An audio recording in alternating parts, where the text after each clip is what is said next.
All right, thank you so much for coming. Welcome to my talk. It's going to cover a lot of ground, so please don't worry about stuff sort of just zooming by. There is going to be the recording and the slides that you can go back to, and the slides have a whole load of great stuff in there that I won't even get the chance to mention. So let's start. First of all, thank you to everyone who's helped to put this together. It's been quite a lot of work, so cheers everybody. Introducing myself, my name is Sally Waters. I am the neurodiversity champion at Sky's Leeds office, and I'm going to tell you why I thought I'd do this talk. First of all, it's ADHD Awareness Month, so the first little tidbit for you is that a couple of symbols for ADHD are the rainbow butterfly and the orange ribbon. The butterfly symbolizes how our thoughts split around. So I thought that was very nice. And the other main reason I want to do this is because I got diagnosed myself with ADHD this March at the age of 33, which is a late diagnosis. And the twist here is that I was already an ADHD expert for about 10 years before that. So I'm a bit like, okay, how did I miss that? And that's the topic of the talk. So how I became knowledgeable about ADHD was that I met my ex-husband Francis in 2011, and he got diagnosed in primary school. So it isn't that teachers in the 90s had zero idea about this or never spotted it or anything. There was some knowledge even then about ADHD. So after he told me about it, I was like, okay, sounds really interesting. Obviously, I want to be a supportive partner. I read full books, I watched full lectures, I got actually really fascinated. And I think it became a bit of a special interest that's never stopped, like neurodivergence is just really cool. So I then went on to do some advocacy, and I did for about a year, helped to run this YouTube channel called Adult ADHD. I even interviewed people about their experiences with late diagnosis and medication and how ADHD showed up in their lives. And I also wrote a full book-length blog about this thing called Scrum, because working in the tech industry made me realize that this thing called Scrum is a great framework for organizing life at home for neurodivergent people. So Francis and I use this for a long time ourselves. This is my little one-page guide on how to do home Scrum. I'm afraid we don't have time to stop and read it right now, but it will be in the slides. Okay, so now we get into the actual first reason. Really, actually, I call it reason zero because this didn't apply to me, but most of the time, ADHD is very deeply stigmatized and trivialized, and most people don't know much about it. So the main impression people get of ADHD is probably as a bit of a joke in the culture, and also that it's a bit controversial because, to be fair, medicating children, that is a sensitive topic, but it does sort of totally ignore the large amount of science done around the safety and effectiveness of ADHD medication. And it's just been generally attacked and scapegoated, made into a moral panic, and even more so now in the US, particularly at the moment. So talking of which, we're going to go to my first public service announcement. ADHD can't be cured. It doesn't help that we use medical terms like disorder and medication, but it is actually genetic, and it is about how your brain is wired. So we call it a neurotype. I think that's a great word. Gets us away from anything about diseases or something. So the trouble is, when people start talking about curing neurodivergence, they're not really talking about supporting neurodivergent people, they're talking about preventing us from existing, which is eugenics, which is a lovely sounding word, but does not mean something lovely. And it's a little bit like waterboarding that way. So let's not. So why is it that ADHD makes such an easy target? I think it is because the traits are very relatable and can sound fairly trivial at first glance. So the question is, how does being a bit restless and a bit distractible count as a disability? Especially because everybody does experience that stuff, like now and again. So here's where we get to the key point, really. It is about relative severity. Like everyone does procrastinate, but if you procrastinate 60 times a day, you might have a problem. And also, if you really understand what ADHD does in the brain, you might see how it's a bit of a bigger deal than it sounds.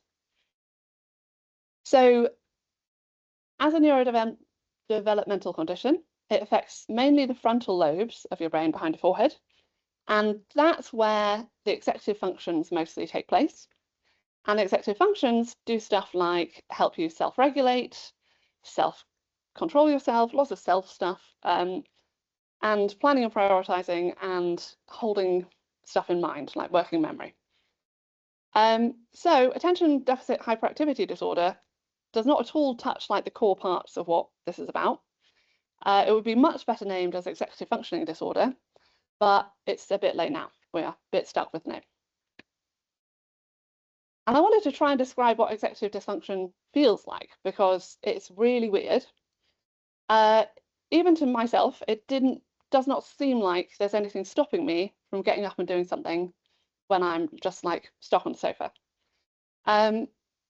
So the trouble is you can't see a dopamine deficit, and that is like the key point of an invisible disability, like you can't see what's different. But I have been so stuck where I just couldn't get myself to get up and do a single thing, no matter how tiny. I've spent whole days like that. I spent whole nights like that.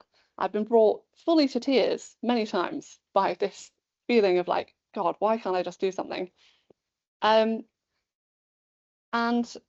yeah, it sucks. So I thought this cartoon does a really good job of sort of showing that.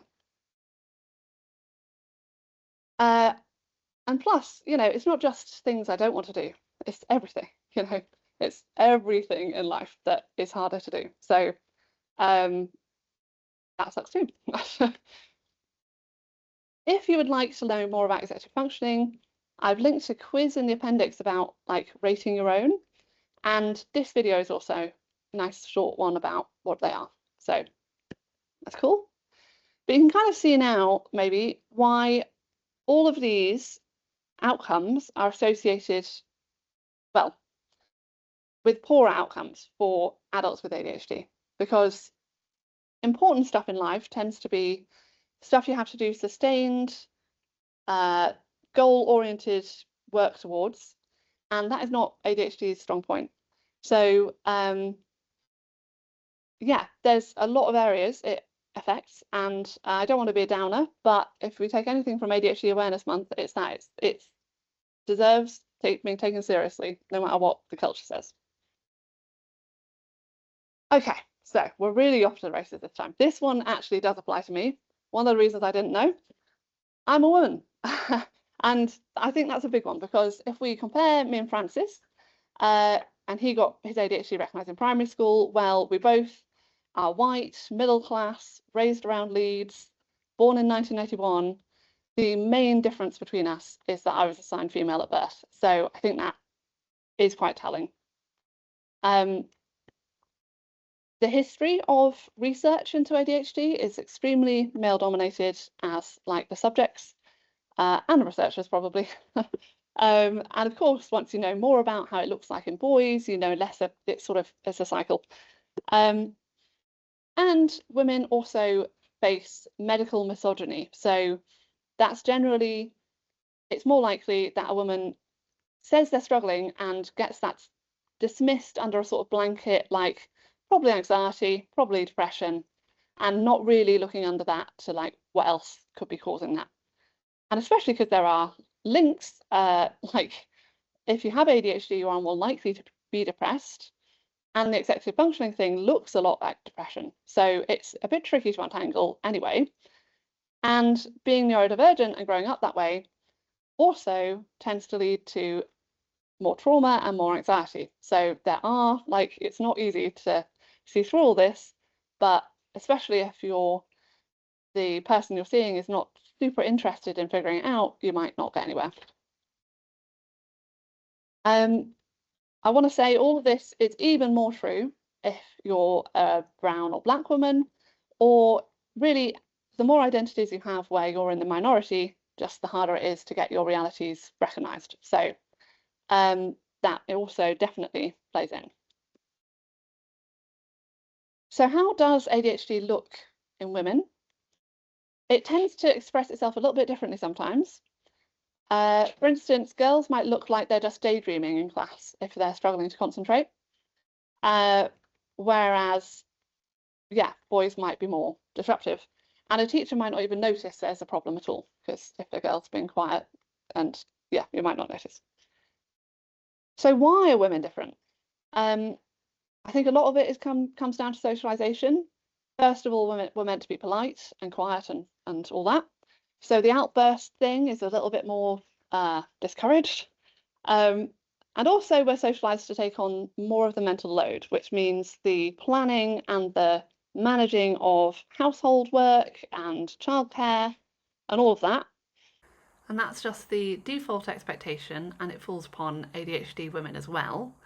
And even though that causes ADHD women even more stress and effort, but we develop ways of coping that come under the idea of masking, where we are doing everything we can to appear neurodivergent and to adapt our behaviours to our surroundings, which is a large part of the next PSA to do with why ADHD is not overdiagnosed. We can say that it is true that there has been a big boom of people, especially adult women, looking for an ADHD diagnosis as awareness grows.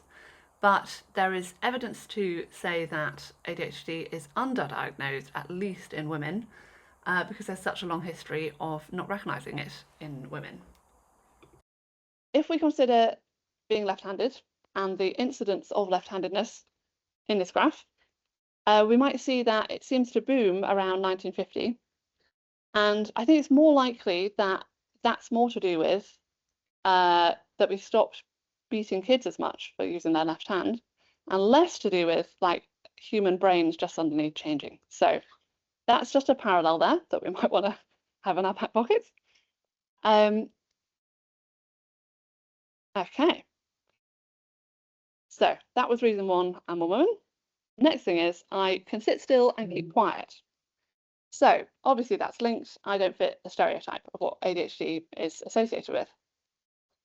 If you didn't know, ADHD comes in 3 types, groupings: the hyperactive impulsive, the inattentive, and the combined types. And I was diagnosed with the inattentive type, which is generally quieter and more internal hyperactivity and restlessness. And it is more common in women. So to be hyperactive in an understated kind of way. The masking that I talked about is partly me just being hyper vigilant all the time about if I'm bothering anyone, if I'm being annoying, if in any way I'm impacting anyone else, right?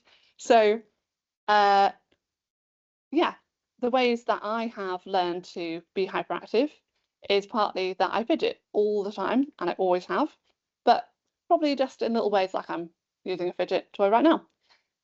These days, I let myself have a whole collection that I take around with me, and I really enjoy sort of arraying it on my desk in the mornings. And this is called stimming, which stands for self-stimulation, but we shortened it because it sounded much better if we call it stimming.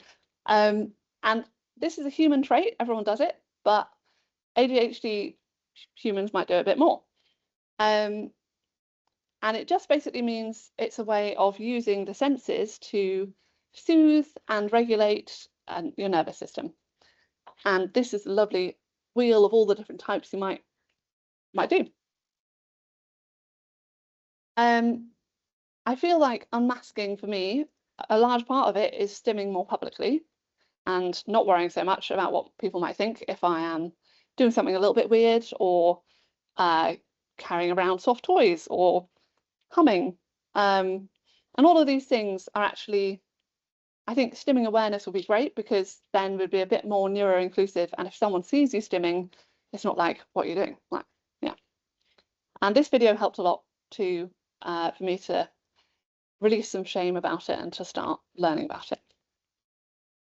So other ways inattentive ADHD looks like for me, forgetfulness for sure. This cartoon really shows how stuff just drifts away out of my head. And I'd say also zoning out, the task paralysis thing we talked about already, and time blindness, so misjudging how long things take and also being late a lot. And I don't know if anyone in the room was around in Leeds Dock, but you might have remembered like the sound of my feet tapping up the stairs, like 1 minute after daily scrum starts every day on the dot. And I spent a lot in taxis, so that wasn't great. Okay, reason 3. I'm an organised overachiever, which feels weird to say as a British person, but it is true. As a teen and a young adult, I definitely fit the model of success very well. Just as a little overview, I was considered gifted and talented. I got straight A's. I went into Cambridge University. I went and volunteered, arranged it independently to go to South Africa and India in my gap year. I even won an award for being a fantastic teenager. So, like, how could a high flyer like this, and my identity, you know, was I thought I was pretty high flying. How could I be struggling if I'm doing so well? Well, the only people I would show my periodic meltdowns to were my parents and then Francis. And nobody else saw me like half an hour before the concert started and I had to conduct the orchestra, like crying and hitting Francis in the chest and just completely melting down. But I got the mask on and I stepped out there and I did it and nobody could tell. So how is this possible? How the hell did I manage all this? Looking back on it, I'm just exhausted even thinking about it. Part of it is that my profile is spiky, so my strengths are quite strong and they happen to align with academia.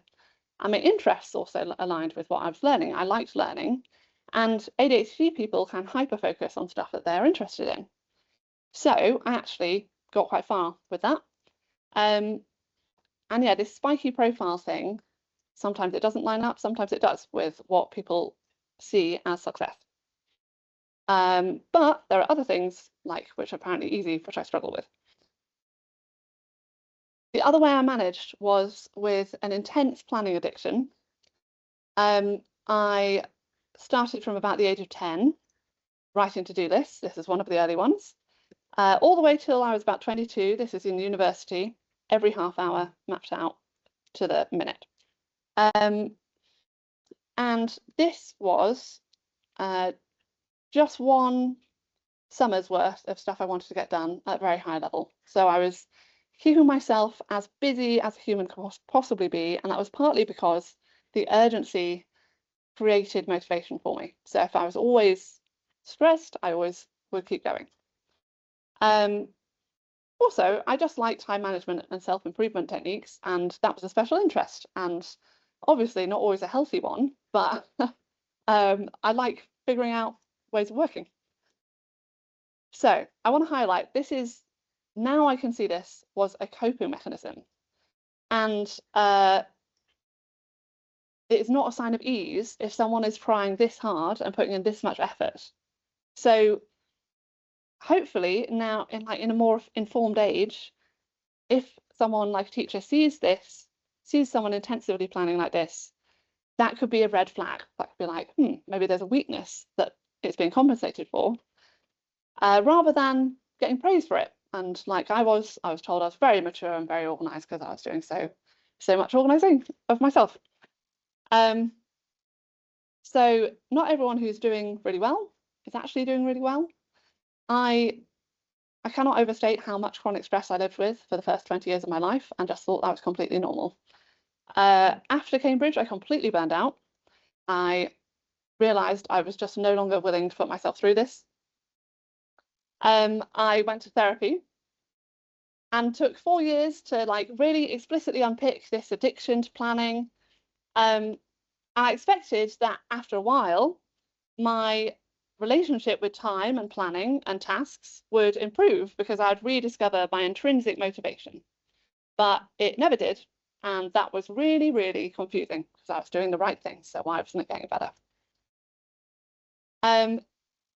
This pattern of actually doing well in school and then burning out at some point in like early adulthood or in your teenage years sometime is actually a really common archetype for ADHD as well, but way less known, of course.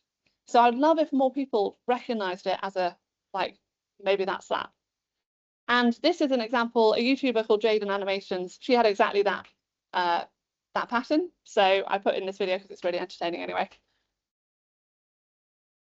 All right, reason number 4. I'm autistic as well, which is a bit of a curveball. Like, unless you were close enough to read my lanyard at any point, then you might know. But I had no more idea that I might be autistic than I did about ADHD. And in fact, less, because I had less exposure to autism. And I would say it's even more complex and varied and nuanced neurotype than ADHD is. And it's got all the other problems like not being recognized in women, being stigmatized, all the things we just talked about. So sadly, no way I can give you a proper autism primer as well in this talk, but I will cover quickly what they are together. So it's referred to as ADHD, the combo meal of autism and ADHD, and it's actually incredibly common. But before 2013, we didn't think they could be diagnosed together. It was officially not. They were exclusive. So we've come a long way from there. And nowadays, actually, I can't remember which way around, but I think if you're autistic, there's like maybe a 50% chance you have ADHD. So it's very much a lot of overlap. This video was one of my light bulb moments during everything where I was like, oh my God, this could be me. So I've included that. PSA number 3, little aside. Spectrum does not mean a linear scale. You cannot be like less ADHD and then more ADHD. You either are or you're not. And what it actually means is that traits of neurodivergence are like a kaleidoscope of different things, and there are more or less in different people. And so everybody's expression of their neurodivergence will look different. And of course, all those traits are also present in neurotypical people, but to much less severe extent, and that's why they're not on spectrum. If you want to colour in your own spectrum, by the way, that's in the slides too. For me, how ADHD affects is like manifests is well, I think sometimes autism has helped me to compensate for my ADHD.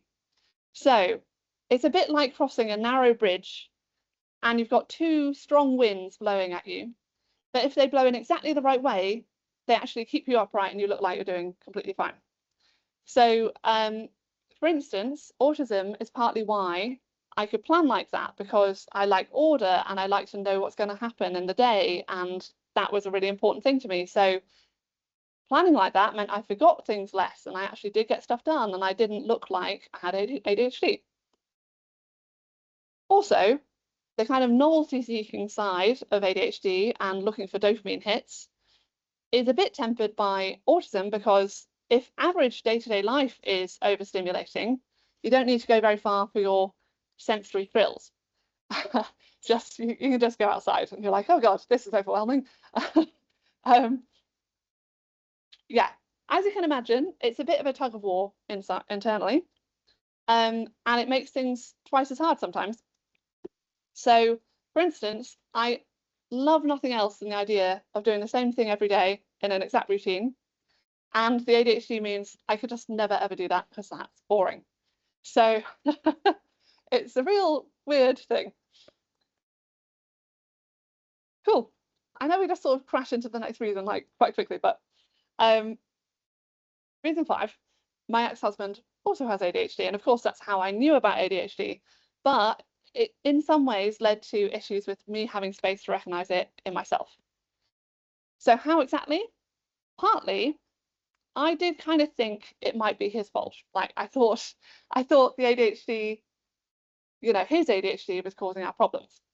Our house was always very untidy, our garden, less said the better. I just and I deliberately decided at the start of our relationship that I wasn't going to nag, I wasn't going to push this because that's a trap in ADHD relationships. And I read the book about that, so I was like, no.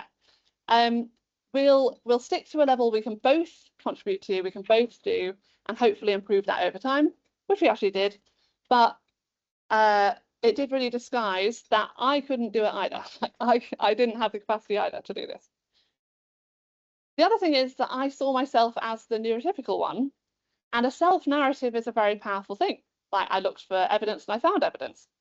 I was the one who was being very empathetic and understanding about Francis's ADHD and supporting him with it. So, for instance, the home scrum thing helped over a couple of years for Francis to get a new career as an ambulance driver, which was an amazing thing we were both so happy about. And also I just saw us as different people, and I could see that sometimes I could stick with boring things and finish them where Francis couldn't. And nowadays, I don't think that means I have great executive functioning. I think that means I'm a completionist, I'm a perfectionist, and I have a monotropic attention style, which I don't have time to talk about, but it's also in slides. There are just lots of reasons why I might be able to do that sometimes, even if I had ADHD. And of course, we were different people, and we just had different strengths. So, I like spreadsheets. I could do the budgeting, and he is more of a hyperactive type, so he was not sitting still as much. And I saw that, I was like, that's ADHD. So, reason 6. People around me told me that I didn't have it. And sadly, that included some of the people closest to me, including my ex-husband, my ex-best friend, my parents, even my therapist. They all responded with more or less strong levels of skepticism that when I said I think I might have autism, and later I think I might have ADHD. There's not a huge amount to say about that. It's just a real shame. I don't really see it as their fault as much. I think it's all these reasons we just talked about. They were also affected by them too. I just wish that my expertise on neurodivergence and on myself had been trusted. Many late diagnosed people go through many, many rounds of painful self-doubt around whether they can trust their own instincts about this. And these reactions to me did delay my own realization for several months. I even remember consciously trying to not think about it anymore after this response. So this leads to public service announcement number 4. Please believe people when they come out to you as neurodivergent. I think a good model is treating it as if someone has disclosed their sexuality to you. In that situation, hopefully we'd all be respectful, patient, reassuring, we'd appreciate the trust shown, and we would see it as a big deal, because if someone says they've got ADHD, it's probably affecting their lives in a much more severe way than you might see. And while we're here, I want to say that self-diagnosis is valid, and in 99% of cases, if people are claiming this label, they've probably been very cautious about that and done a lot of self-reflection and research, and they are probably right. So, moving on. Reason 7 is it feels normal. I've actually always had my brain, so and I can't just hop into someone else's and see what life is like if I didn't have ADHD. That's just completely the norm for me. So I think we all assume it must be normal for everyone else. And I don't feel too bad about that, because there are some people who go into their 20s and beyond without realizing that they're short-sighted. And that is a physical difference that is a bit easier to find. So yeah. Again, it comes down to relative severity. So say if I was to complain about struggling with chores or being lazy, even though lazy, I just hate that term, then a neurotypical person will naturally chime in and say, yeah, like laundry sucks. Absolutely, like don't like doing that. But the question is, like, how much does it suck for them compared to you? And there is no easy way to know or to get solid numbers or data, or to, like, you can't watch someone's private life and just see, like, so how many hours in a week do you spend stuck on the sofa not being able to get up and do things? Plus, because of masking and just generally, I'm not likely to bring stuff up that I'm ashamed about. So, like, why would I mention that I've, like, it's taken me months to change my bed sheets? That's just doesn't make me look competent. It doesn't help with me, like, coming across as neurotypical.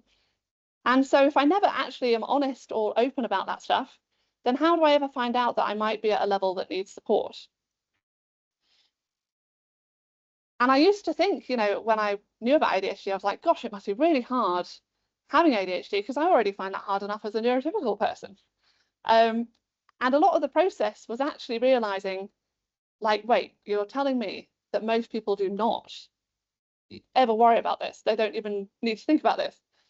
That just keeps on blowing my mind all the time. I keep finding new things. I've linked to Google spreadsheets. I wrote down like 76 reasons in an hour. And I found this little book with even more. So if you want to go look at sort of lived examples of what it can look like, you just don't know till you know. So I thought that might be useful.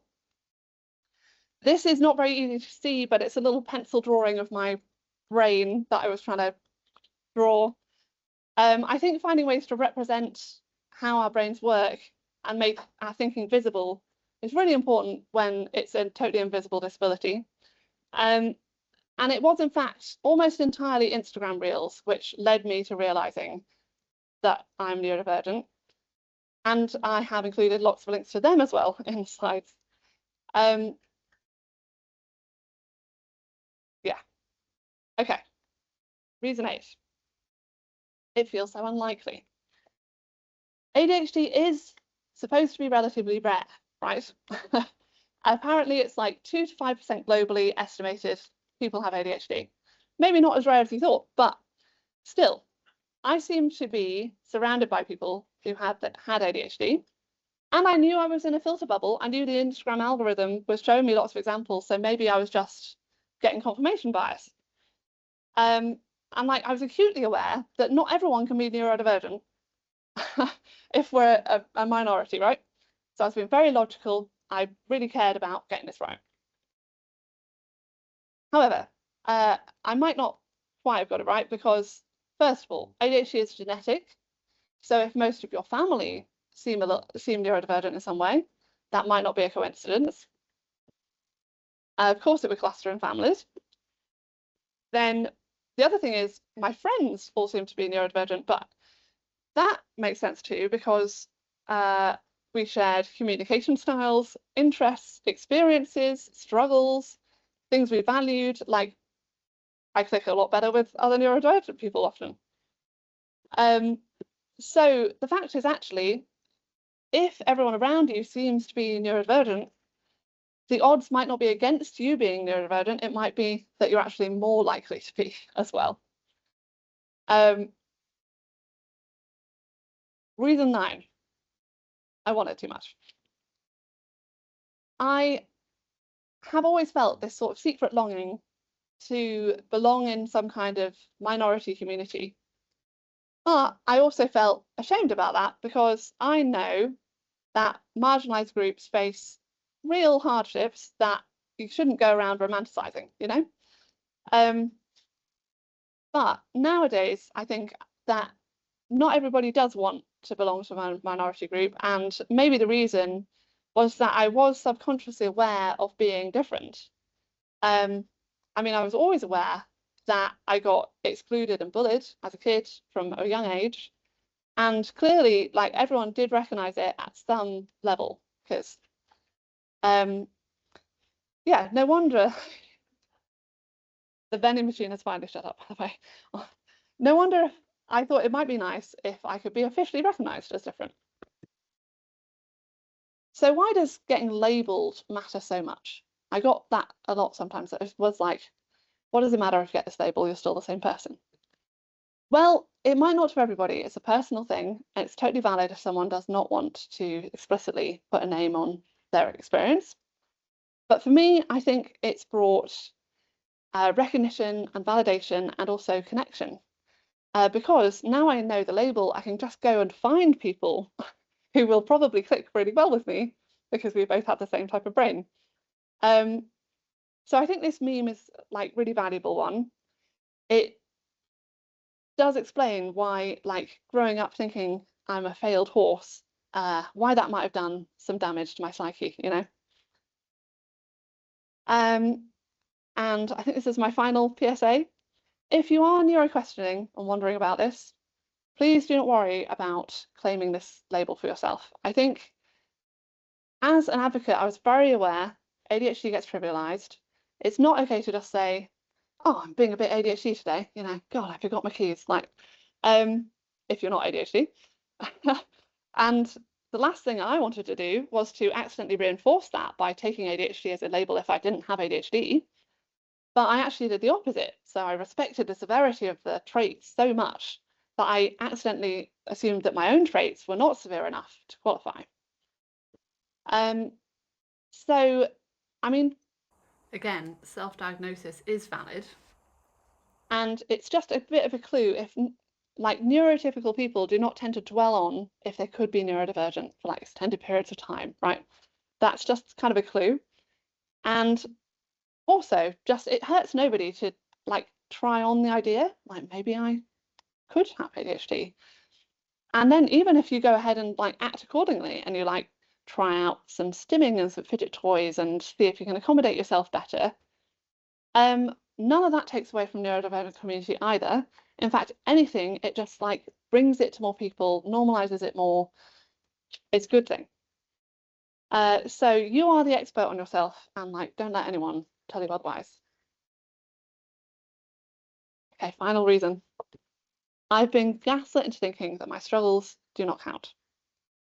Unfortunately, the nature of an invisible disability is that you grow up with unrecognized needs. So because my needs were not the norm, they were accidentally dismissed by pretty much everyone, pretty much all the time. And the feedback that I got from that was that I must be wrong about what I need. Like, listening to myself didn't seem to get me anywhere, or listen to. So I started looking for external metrics for what I should or shouldn't be able to do. So everyone absorbs cultural messages around what is considered to be easy and what is difficult. And it was especially confusing because I got praised for finding the difficult stuff kind of easy and the easy stuff really difficult.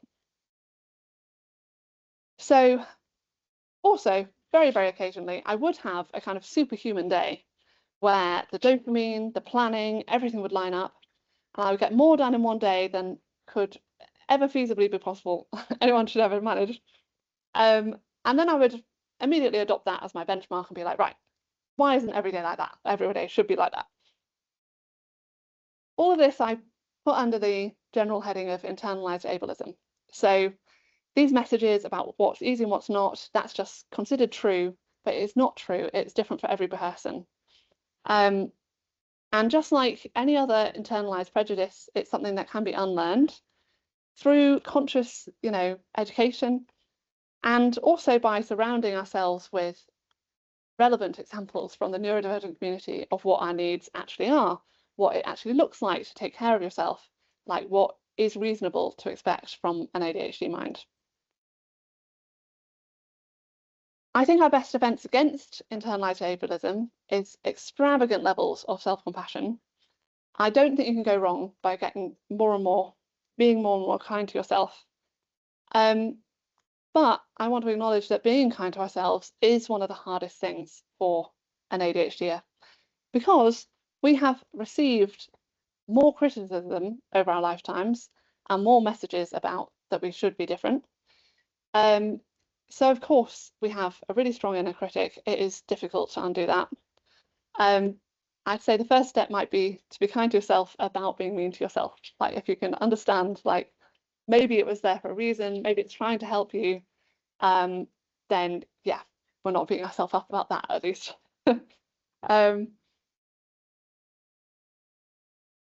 We've gone all the way through all the reasons, and just before we go into my diagnosis journey, I just want to say self-diagnosis is valid, and I had already adopted this identity before going for a formal diagnosis. But I did want one because, first of all, it is nice to get experts to validate you, and also I want access to medication, and you have to get a diagnosis for that. So you can probably see, after all this, that with all of this against me, plus, let's not forget, an extremely overburdened and arcane and under-resourced and sometimes prejudiced diagnosis system, which is extremely unfriendly to ADHD people with lots of hoops to jump through over a long time.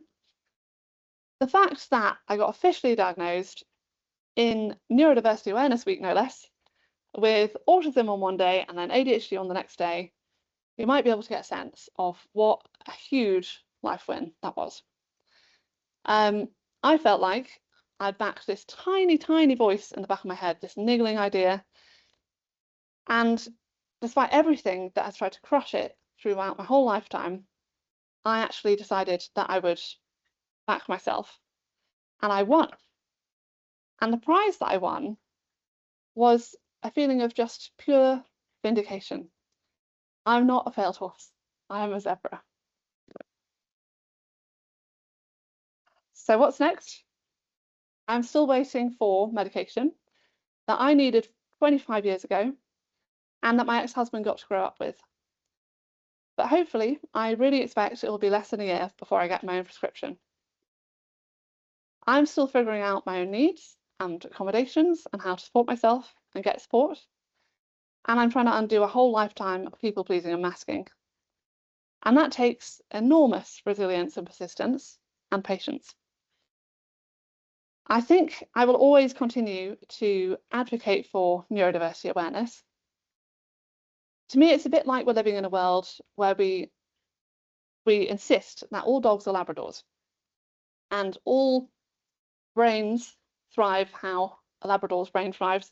This metaphor gets mixed up. I would recommend the meme. But the point is that we actually have a multitude of different kinds of dogs and brains, and we need to know how to look after all of them. And that would be so much easier if more people understood about neurodivergence and could spot it even though it's invisible. So by coming to this talk, I hope you have learned a bit more about it and how it can look, and you are part of improving that in the world. So thank you very much. And if any of this sounded a bit too familiar or close to home, and I've set off a bit of an existential crisis for you, sorry about that, and welcome to the club. Thank you very much.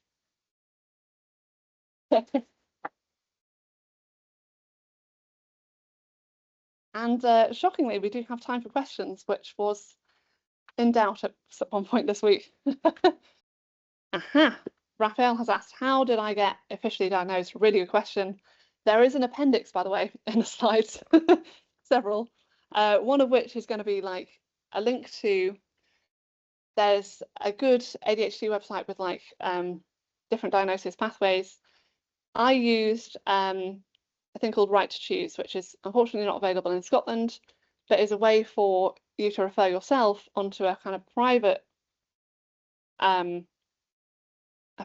diagnosis, but with the NHS paying for it.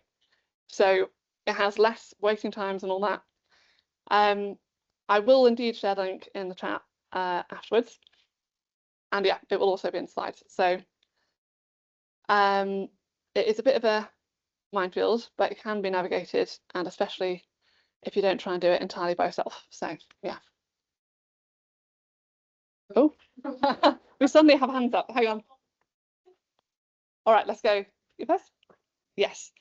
So official diagnosis wise, the question is autism and ADHD still separate? Yes, officially, totally, they are separate things. But ADHD, in the way it presents, sort of could be its own neurotype, really, if we consider it that way, because I think it just looks quite different from either separately. So yeah, cool. Okay. Yeah. So the question is, what do I hope medication will do, and what is it designed to do? And yeah, because I think it can be scary to consider taking a psychiatric medication. One thing that really reassured me from my research 10 years ago is that ADHD is actually one of the most, if not the most, well understood, safe, and effective medications in all of psychiatry. Stimulant medication works by, the way I understand it, is it'll block the reuptake of dopamine in your receptors, so there'll be a bit more around, and that means when your synapses are trying to connect, more of that will come through, and that means that executive functioning suddenly takes a real step up, like things like task initiation, that task paralysis thing, just the general bargaining in my head about, like, whenever I think of something to do, I'm like, do I have actually the energy to make myself do it right now? That kind of equation, I'm hoping, will fade into the background and not rule my life like every day, all the time. The other thing is stimulant medications will wear off within the day. And so if it's going to have an effect, you'll know immediately. And if you didn't like it, you can just stop straight away. So it's all a lot less scary than it might immediately appear, I think. And I wish there'd been less propaganda about like how scary it could be. Yeah, and of course that's also a personal decision. I would never say anyone had to, but there are ADHDs out there for whom it has been truly life-changing, and I hope I will be one of them. So yeah, yeah, good question. Cool, that's a really nice question. How can neurotypical allies help? So I think I should have answers to this because I thought I was a neurotypical ally for ages, but I think one of the biggest things is actually knowing what ADHD is. Yeah, and autism and like many other types of neurodiversity. I think it's not that hard to spot once you know what it is and what you know what it can look like. So of course, I don't think I would have been spotted really because having ADHD in the 90s was not a thing that people knew about. Nowadays, it's possible to see that on an earlier time, and I know people who obviously were not particularly involved with schools probably, but people are really trying to campaign for awareness around, particularly around girls with ADHD and what that can look like. So I don't know, maybe just mentioning it as a fact or two that you've learned to other people, and doing what you can when you hear ADHD being a bit downplayed, to be like, do you actually know what that is? Like, do you know what that means? Have you heard of executive functions? Just sort of push back a little bit, because it's hard when the whole culture is built a certain way, and we all are doing what we can. So yeah. Oh, I have a question in the chat. Do you have thoughts on the stigma of private versus NHS diagnosis? Yes, I do. There was a Panorama documentary about that couple 3 years ago or something, and it claimed that private practices were way over-diagnosing ADHD. You could just go and pick one up, no problem, in like 2 hours. Well, I've actually need to add that to the slides as well. There is a very good takedown of the inconsistencies of that documentary, and it was just terrible journalism, let alone like science or anything. Apparently the reporter, who went to like 3 different things, the NHS and 2 private ones, told the NHS one what he was doing. I didn't tell the private ones. So just to start with, that's like, what the hell? And also, maybe there is a higher rate of people going to private ones and getting diagnosed, but the only people going to private ones to get diagnosed are people who are already fairly sure there's something going on, fairly sure it's ADHD. So why wouldn't there be a slightly higher rate in that case? Like, I don't see a logical inconsistency, and I don't see that anyone is. I don't think private practices are just out there for the money. I know it's dodgy when you have to pay for medical care. That's never a good thing, but I would never say that someone's private diagnosis should count less than an NHS one. I think that's absolute rude word. Oh yeah, someone's replied, it is a form of disability discrimination created by the very services that are failing to support us. Yeah, well, the only way to get a diagnosis is to go private, pretty much, because the NHS waiting lists are so long. So yeah. We are pretty much at time. Thank you so much for coming and for asking questions as well. Really appreciate it. And yeah, I'm so happy that this is done now, and I don't need to keep on trying to make myself do it. So cheers, everybody.